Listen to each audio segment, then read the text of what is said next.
In 1907, the entire American economy was collapsing. Banks were shutting their doors, stocks were in freefall. Ordinary people were sprinting to pull their savings out before everything disappeared. The US government had no central bank, no mechanism to stop the bleeding, no plan. And the man who stepped in to save it wasn't the president, it wasn't a government official, it wasn't anyone with a title. It was a private banker sitting in his personal library on 36th Street in Manhattan. He summoned the most powerful financiers in America to his home, locked them in a room, pocketed the key, and refused to let anyone leave until they had agreed on a plan to save the country. His name was J. Pierpont Morgan, and the empire he built, and what happened to it after he died, is one of the most dramatic stories in the history of money. The Morgan story doesn't start on Wall Street, it starts in a dry goods store in Hartford, Connecticut in the 1830s. Junius Spencer Morgan was a small-town merchant with enormous ambition. While most men in his position stayed local, Junius saw the world differently. He pushed his way into banking. He moved to London. He built one of the most respected financial firms in Europe, J.S. Morgan & Company, connecting American businesses hungry for capital with British investors who had money to spend. But Junius had a plan that was bigger than himself. He had a son, John Pierpont Morgan, and from the moment Pierpont could walk, Junius was grooming him for something greater than anything the family had built before. Pierpont studied in Switzerland. He learned German at the University of Göttingen. He trained under his father in London, absorbing the language of international banking before most men his age had ever left their hometown. By the time he arrived in New York at just 24 years old, Pierpont Morgan already had connections across 2 continents. He wasn't just a banker, he was a force of nature. Over the next 4 decades, J. Pierpont Morgan did things no private individual had ever done before or since. He created General Electric by merging Edison's company with its biggest rival. He created US Steel, the world's first billion-dollar corporation, by buying out Andrew Carnegie's entire empire for $480 million. He controlled 21 railroads. He sat on the boards of companies that touched virtually every corner of the American economy. One government investigation found that just 3 men, Morgan and 2 of his allies, controlled resources totaling over $2.1 billion across 7 major financial institutions. The committee concluded that Morgan essentially held the New York Stock Exchange hostage. People didn't call it a bank, they called it the House of Morgan.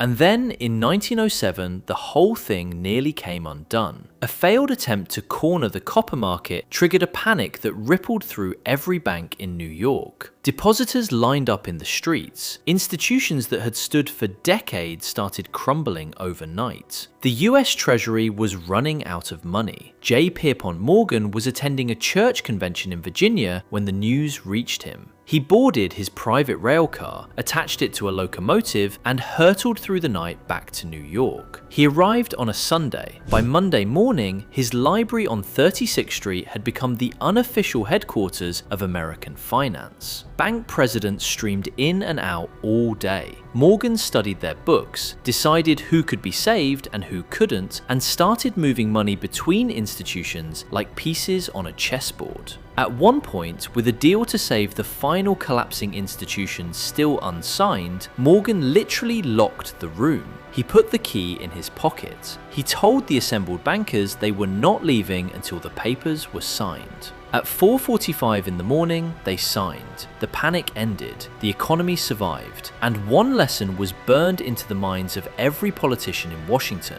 A country of 90 million people could not keep depending on one private banker to save it from disaster. The Panic of 1907 directly led to the creation of the Federal Reserve System in 1913. The United States finally had a central bank. That same year, J. Pierpont Morgan died in Rome. He was 75, and the empire he left behind, the House of Morgan, was about to face its greatest threat. Not from a competitor, not from a rival banker, from the United States government itself. The Great Depression had devastated America. Millions were out of work, banks had failed across the country, and a furious Congress was looking for someone to blame. In 1933, they passed the Glass-Steagall Act, a sweeping new law that said commercial banking and investment banking could no longer exist inside the same company. It was a law aimed directly at the House of Morgan. JP Morgan and Company had done both for decades. Now it had to choose: commercial banking, taking deposits, making loans, or investment banking, raising capital, underwriting stocks and bonds for corporations. It chose commercial banking, and that decision created a problem. Because the firm's investment banking division, one of the most powerful, most connected, most profitable operations on Wall Street, suddenly had nowhere to go. Two men decided they weren't going to let it disappear. Henry Sturgis Morgan was 34 years old. He was J. Pierpont Morgan's own grandson. He carried the name, the connections, and the weight of everything the family had built. But he wasn't just riding his grandfather's legacy. He had been working inside JP Morgan and Company, learning the business from the inside out. Harold Stanley was different. He hadn't been born into the Morgan dynasty. He had built his own reputation through sheer skill, rising to become one of the most respected investment bankers in the country. Eventually made a full partner at JP Morgan and Company at just 42. He was regarded as a man of absolute integrity, the kind of person you built a firm around. Morgan and Stanley were opposites in almost every way. Morgan was the name, the culture, the institutional memory. Stanley was the operator, the one who understood the mechanics of deals, the relationships with clients, the day-to-day discipline of running a trading floor. Together, they were exactly what the other was missing.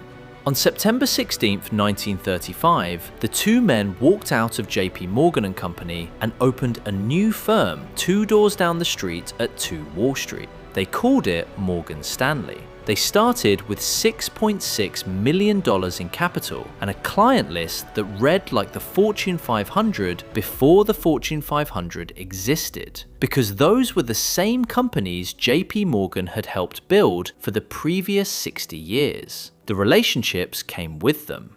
In their very first year, Morgan Stanley captured 24% of the entire US market for public offerings. 24% in year one. Their first major client was the Bank of England. They underwrote $100 million of bonds for US Steel, the firm that had been born from a forced breakup of the most powerful bank in American history, immediately became one of the most powerful investment banks in the world.